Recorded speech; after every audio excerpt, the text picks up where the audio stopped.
Knowledge is light.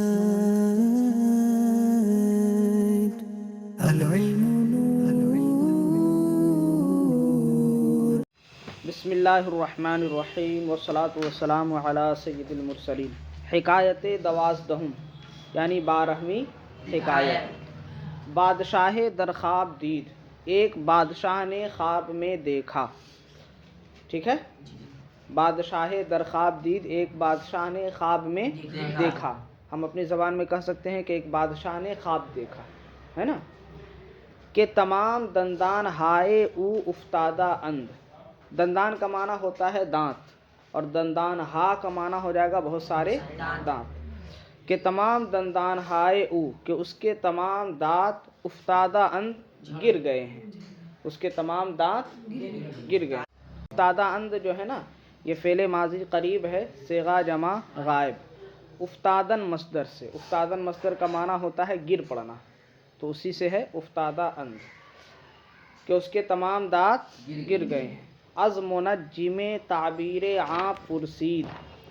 منجم کہتے ہیں نجومی کو، ستاروں کا جو علم رکھنے والے ہوتے ہیں اس کو کہتے ہیں منجم. وہ خواب کی تعبیر بھی بتاتے ہیں. تو از منجم، ایک منجم سے تعبیر عام پرسید، اس کی تعبیر پوچھی. تعبیر کہتے ہیں جو خواب کا نتیجہ ہوتا ہے نا، اس کو کیا کہتے ہیں؟ تعبیر. تو ایک منجم سے اس کی تعبیر پوچھی. گفت، اس نے کہا. کس نے؟ منجم نے کہا کہ ہما اولاد و اقارب بادشاہ رو بروئے بادشاہ خواہند مرد. ہما اولاد و اقارب بادشاہ، بادشاہ کے تمام اولاد اور رشتہ دار. اقارب یہ اقرب کی جمع ہے جس کا معنی ہوتا ہے رشتہ دار. بادشاہ کے تمام اولاد اور رشتہ دار رو بروئے بادشاہ، بادشاہ کے سامنے خواہند مرد مر جائیں گے. خواہند مرد مر جائیں گے. خواہند مرد فعل مستقبل ہے، صیغہ جمع غائب. مردن مصدر ہوتا ہے، اس کا معنی ہوتا ہے مرنا.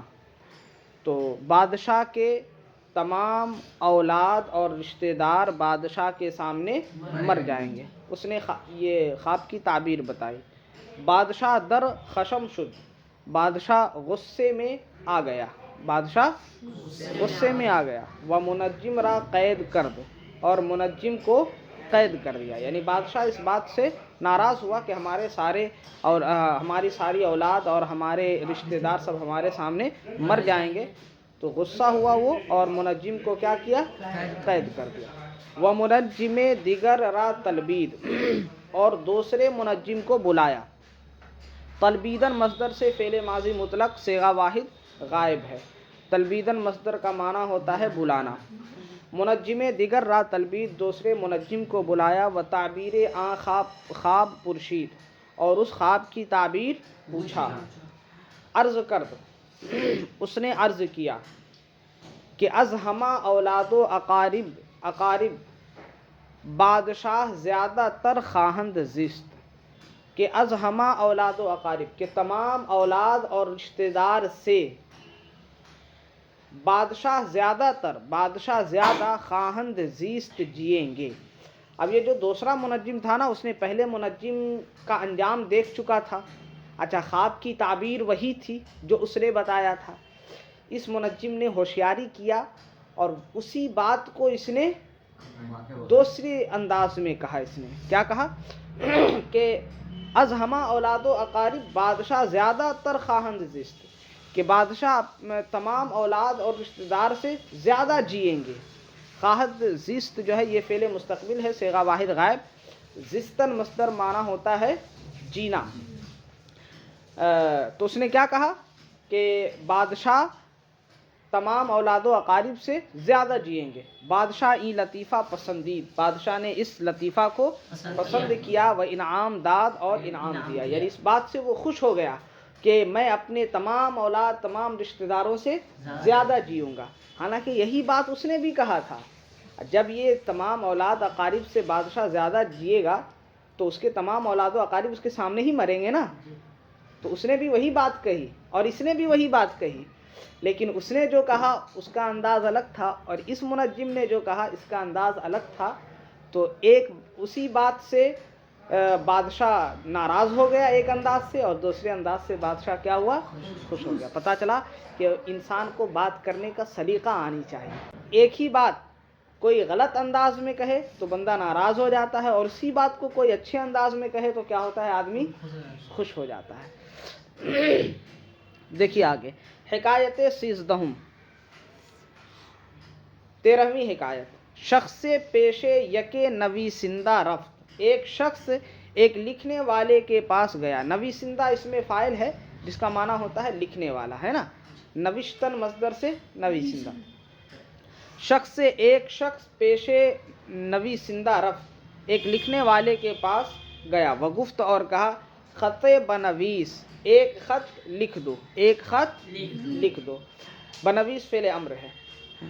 گفت اس نے کہا، پائے من درد می کند، میرا پیر درد کرتا ہے۔ شخص گفت، اس شخص نے کہا، تورا جائے فرستادن نمی خواہم کہ چنی عذر می کنی۔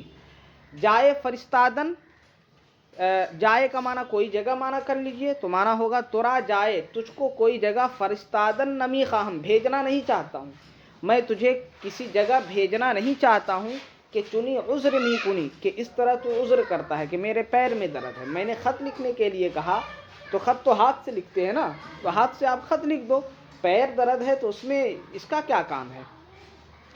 تو اس نے کہا، شخص گفت، اس شخص نے کہا، تورا جائے فرستادن نمی خواہم، میں تجھے کسی جگہ بھیجنا نہیں چاہتا ہوں، کہ چنی عذر می کنی، کہ اس طرح تو عذر کرتا ہے۔ می کنی فعل حال ہے، صیغہ واحد حاضر، کردن مصدر سے، ہے نا؟ جواب داد، اس نے جواب دیا، کس نے؟ لکھنے والے نے جواب دیا کہ این سخن تو راست است، تیری یہ بات درست ہے کہ تو مجھے کہیں بھیجنا نہیں چاہتا ہے۔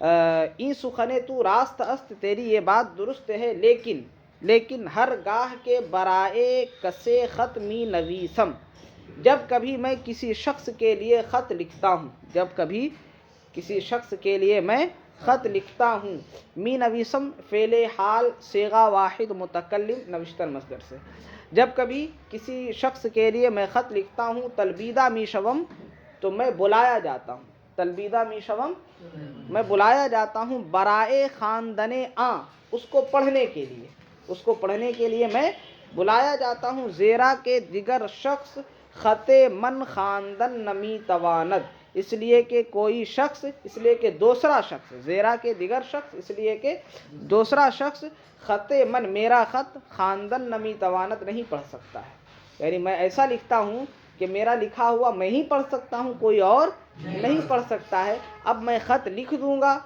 اب آپ جہاں خط بھیجو گے تو وہاں کوئی پڑھنے والا ہوگا نہیں، تو مجھے ہی بلایا جائے گا، تو مجھے جانا پڑے گا، اور میں جا نہیں سکتا کیونکہ میرے پیر میں درد ہے، اس لیے وہ کہتا ہے کہ میں خط نہیں لکھوں گا۔ بات سمجھ میں آئی؟ ترجمہ سمجھ میں آیا؟ چلیے، حکایت 14ویں حکایت، درویش تقصیر بزرگ کرد، ایک فقیر نے بڑی غلطی کر دی، ایک فقیر نے، تقصیر کا معنی ہوتا ہے غلطی، درویش تقصیر بزرگ کرد، ایک فقیر نے، ایک درویش نے بڑی غلطی کر دی، پیش کوتوال، پیش حبشی کوتوال بردند، بردند جو ہے نا یہ فعل ماضی مطلق صیغہ جمع غائب ہے، اس لیے یہاں پر معنی کریں گے لوگ حبشی کوتوال کے پاس لے گئے، جمع کا صیغہ ہے نا، جمع غائب، تو معنی کریں گے کہ لوگ حبشی کوتوال کے پاس اس کو لے گئے۔ کوتوال حکم کرد، کوتوال نے حکم کیا، حکم دیا کہ تمام روئے درویش سیاہ کنید، کہ فقیر کا مکمل چہرہ کالا کر دو۔ کیا کہا؟ فقیر کا مکمل چہرہ کالا کر دو۔ اچھا، یہ جو کوتوال تھا یہ حبشی تھا، اور حبشی حبشہ کے رہنے والے ہوتے تھے، اور وہ کالے ہوتے، آج بھی کالے ہوتے ہیں وہ لوگ، ٹھیک ہے نا؟ تو اس نے کیا کہا کہ فقیر کا پورا چہرہ کالا کر دو، ودر تمام شہر بگردانید، اور پورے شہر میں گھماؤ، اور پورے شہر میں گھماؤ۔ درویش گفت، فقیر نے کہا، اے کوتوال، اے کوتوال، نصف روئے من سیاہ کن، میرا آدھا چہرہ کالا کرو، میرا آدھا چہرہ کالا کر، ورنہ ہما مردمان شہر خواہند دانست، ورنہ شہر کے تمام لوگ جانیں گے، ہے نا، ورنہ ہما مردمان شہر، ورنہ شہر کے تمام لوگ خواہند دانست جانیں گے۔ خواہند دانست فعل ماضی، خواہند دانست فعل مستقبل صیغہ جمع غائب ہے نا، دانستن مصدر سے اس کا معنی ہوتا ہے جاننا۔ ورنہ تمام شہر کے لوگ خواہند دانست جانیں گے کہ حبشی کوتوال ہستم، کہ میں حبشی کوتوال ہوں۔ وہ بندہ کوتوال جو تھا وہ کالا تھا نا، اب اس فقیر نے کہا کہ اگر میرا پورا چہرہ کالا کر دو گے تو ہم میں اور تم میں تو کوئی فرق نہیں رہ جائے گا، آپ بھی کالے ہیں، میرا پورا چہرہ کالا ہو جائے گا، تو شہر کے لوگ کیا سمجھیں گے کہ حبشی کوتوال ہے۔ ہما مردمان شہر خواہند دانست، شہر کے تمام لوگ جانیں گے کہ حبشی کوتوال ہستم، کہ میں حبشی کوتوال ہوں۔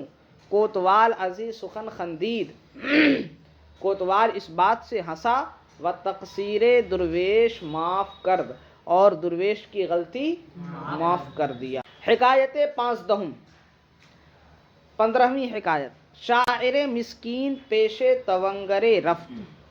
ایک فقیر شاعر ایک مالدار کے پاس گیا، ٹھیک ہے، ایک فقیر شاعر، مسکین کا معنی فقیر محتاج، ایک مسکین یعنی فقیر شاعر ایک مالدار کے پاس گیا، و چنا نزدیک او نشست، اور اس کے اتنا قریب بیٹھا، چنا نزدیک او نشست، اور اس کے اتنا قریب بیٹھا کہ میان شاعر و تونگر از یک وجب زیادہ تفاوت نبود، کہ شاعر اور مالدار کے درمیان از یک وجب، وجب کا معنی ہوتا ہے بالشت، ایک بالشت سے زیادہ تفاوت نبود، تفاوت یعنی فرق نہیں تھا، دوری نہیں تھی، ٹھیک ہے، توانگر کا معنی مالدار، کہ میان شاعر و توانگر کے شاعر اور مالدار کے درمیان از یک وجب زیادہ تفاوت نبود، ایک بالشت سے زیادہ دوری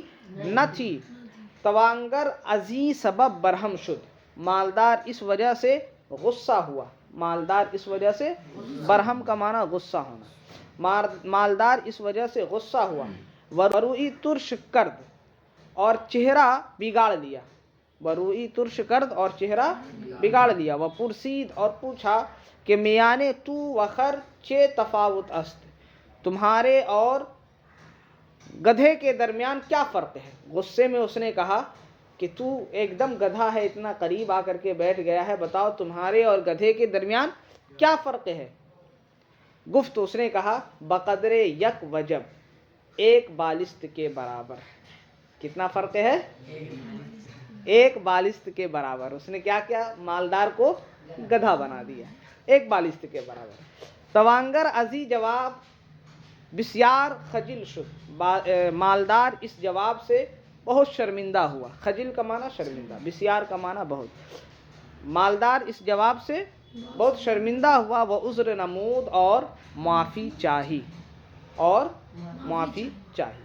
حکایتیں 16 یہ ہے 16ویں حکایت۔ آوردہ اند، لوگوں نے بیان کیا ہے کہ حضرت آدم علیہ السلام چوں در بہشت گندم تناول نمود، حضرت آدم علیہ السلام نے جب بہشت میں، جنت میں گندم گیہوں تناول نمود کھا لیا، ہے نا، لوگوں نے بیان کیا ہے کہ حضرت آدم علیہ السلام نے جنت میں جب گندم تناول فرما لیا، و لباس ہائے کے پوشیدہ بود از تنے او فرو ریخت، اور وہ لباس جو پہنے ہوئے تھے، لباس ہائے کے پوشیدہ بود، وہ لباس جو پہنے ہوئے تھے، از تنے او، ان کے جسم سے، فرو ریخت گر پڑا، ان کے جسم سے گر پڑا، و بچپ و راست می گریخت، اور حضرت آدم دائیں اور بائیں، ادھر اور ادھر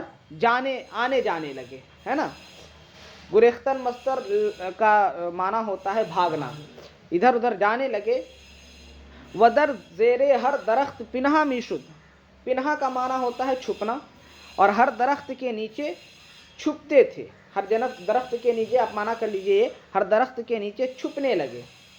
خطاب رسید، آواز آئی کہ اے آدم از ما می گریزی، تو مجھ سے بھاگتا ہے.